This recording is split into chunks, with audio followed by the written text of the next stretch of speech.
टाटा न सिर्फ देश का वो ब्रांड जिसे बच्चा बच्चा जानता है, बल्कि पूरे भारत में शायद ही ऐसा कोई इंसान होगा जिसने जिंदगी में कभी भी टाटा का एक भी प्रोडक्ट इस्तेमाल न किया हो।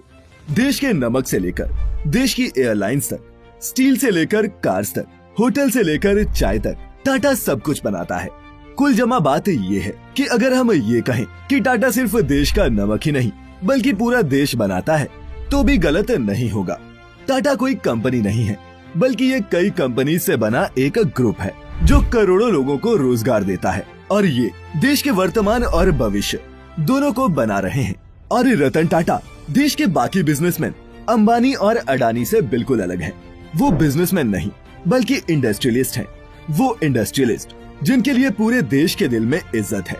और ऐसा नहीं है कि ये इज्जत सिर्फ रतन टाटा के लिए है, बल्कि JRD टाटा के टाइम से ही टाटा ऐसे काम करता रहा है जिससे उसे अपना आज का ये मुकाम मिला है। तो चलिए आज जानते हैं टाटा की पूरी कहानी।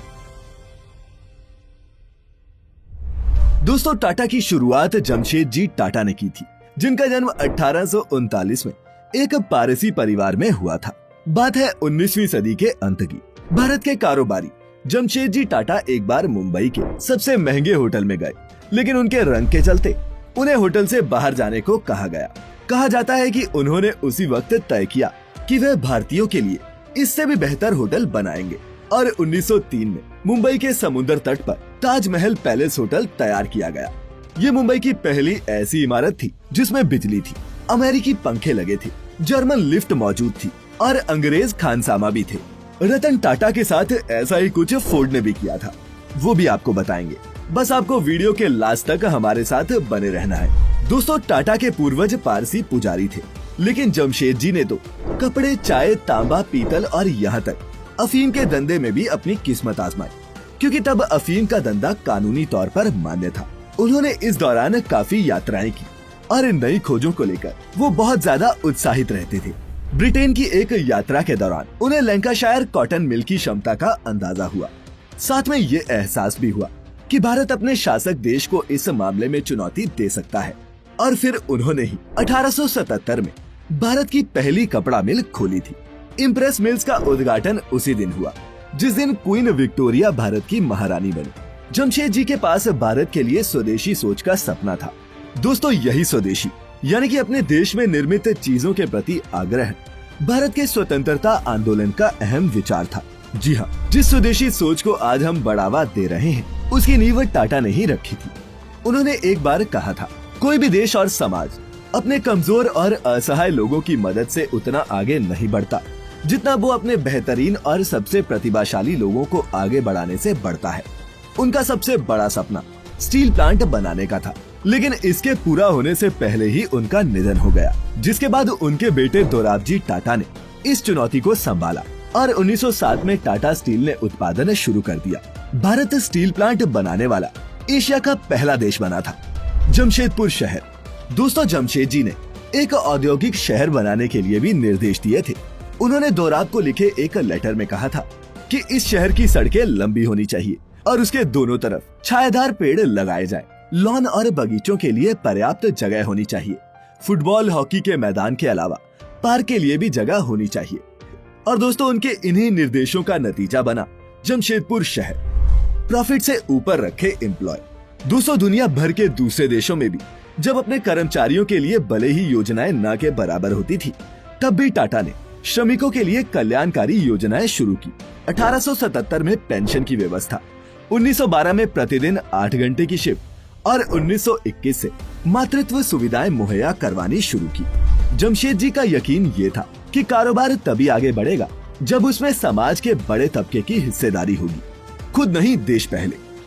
उन्होंने बेंगलोर में इंडियन इंस्टीट्यूट ऑफ साइंस की स्थापना की ताकि देश के विकास में योगदान देने के लिए इंजीनियर्स और वैज्ञानिक तैयार हो सके। जमशेदजी और उनके बेटों ने अपने पैसों को भी चैरिटेबल ट्रस्ट के हाथों में सौंप दिया, जिसकी Tata holding company Tata sons में 66% की हिस्सेदारी है। परिवार के पास अभी भी 3% के ही शेयर हैं और बाकी अलग अलग कंपनियों और शेयर धारकों के पास मौजूद है। कई एक्सपर्ट्स का ये भी मानना है कि इससे ट्रस्ट की विश्वसनीयता बढ़ती है। हर कोई ये जानता है कि कंपनी के ज्यादातर शेयर्स ट्रस्ट के पास मौजूद हैं, और न कि अपना फायदा चाहने वाले व्यक्तियों के पास।